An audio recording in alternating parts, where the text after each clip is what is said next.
Dua terdakwa kasus Menwa divonis 2 tahun. Jaksa ajukan banding ke Pengadilan Tinggi Jawa Tengah.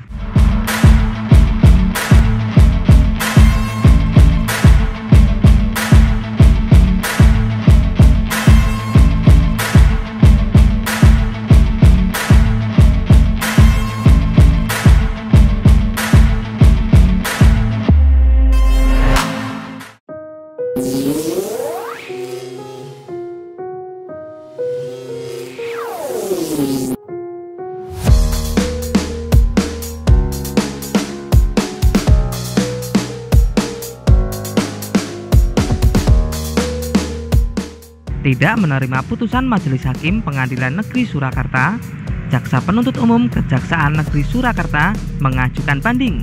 Upaya banding ke Pengadilan Tinggi Jawa Tengah disampaikan Kajari Surakarta prihatin melalui Kasipidum Cahyo Mediastrianto pada Rabu 6 April 2022.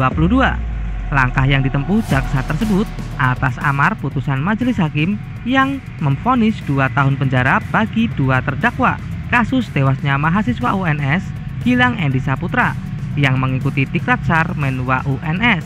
Jaksa mengajukan banding karena masih yakin kalau kedua terdakwa yaitu Nanang Fahrizal Maulana dan Faisal Pujut Juliono melakukan penganiayaan terhadap korban dengan jeratan hukum sesuai pasal 351 ayat 3 KUHP jungto pasal 55 ayat 1 KUHP. Putusan yang dibacakan Majelis Hakim pada Senin lalu berbeda dengan tuntutan jaksa pada 8 Maret yang menuntut hukuman 7 tahun penjara sesuai pasal 351 KUHP jungto 55 ayat 1 KUHP. Terhadap putusan tersebut, jaksa mengajukan permohonan banding. Meski banding, Kasipidum mengatakan jaksa penuntut umum tetap menghormati keputusan Majelis Hakim. Cahyo menambahkan ada beberapa pertimbangan dalam pengajuan banding, yaitu para terdakwa tidak mengakui perbuatannya. Langkah hukum akan terus dilakukan karena jaksa merasa yakin kalau kedua terdakwa telah menganiaya korban hingga meninggal dunia.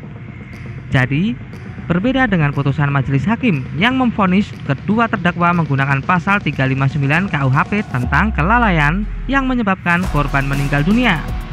Diberitakan sebelumnya, dalam sidang putusan di Pengadilan Negeri Surakarta, Majelis Hakim yang diketuai Suprapti memvonis 2 terdakwa yaitu Nanang Fahrizal Maulana dan Faisal Pujut Juliono masing-masing 2 tahun penjara. Dalam sidang tersebut, jaksa penuntut umum dan kuasa hukum kedua terdakwa menyatakan pikir-pikir. April 2022 yang menyatakan bahwa hakim melakukan vonis 2 tahun yang mana pada tanggal 8 Maret kita melakukan tuntutan pasal yang kita buktikan ya 351 ayat ke-3 KUHP junto pasal 55 ayat ke-1 KUHP, di mana vonisnya hakim menggunakan pasal 359 KUHP junto pasal 55 ayat ke-1 KUHP dengan putusan vonis 2 tahun. Terhadap putusan tersebut pada hari ini tanggal 6 April 2022 kita menyatakan upaya hukum yaitu banding. Terkait dengan putusan, kita tetap menghormati apapun yang menjadi keputusan dari pihak hakim, di mana kita dasarnya kita tetap membuktikan tuntutan kita di 351 dengan tuntutan maksimal yaitu 7 tahun karena kita mempertimbangkan hal-hal yang memberatkan, salah satunya terdakwa tidak mengakui perbuatannya atau berbelit-belit dalam persidangan. Kedua, tentunya mengakibatkan nyawa orang lain hilang yang tidak mungkin bisa diganti. Jadi kita tuntut maksimal. Terkait putusan, kita menghormati dari putusan dari PN, tapi tetap kita melakukan perlawanan yaitu melakukan upaya hukum yang kita nyatakan hari ini untuk melakukan banding melalui jaksanya Pak Ambar dan Pak Artias.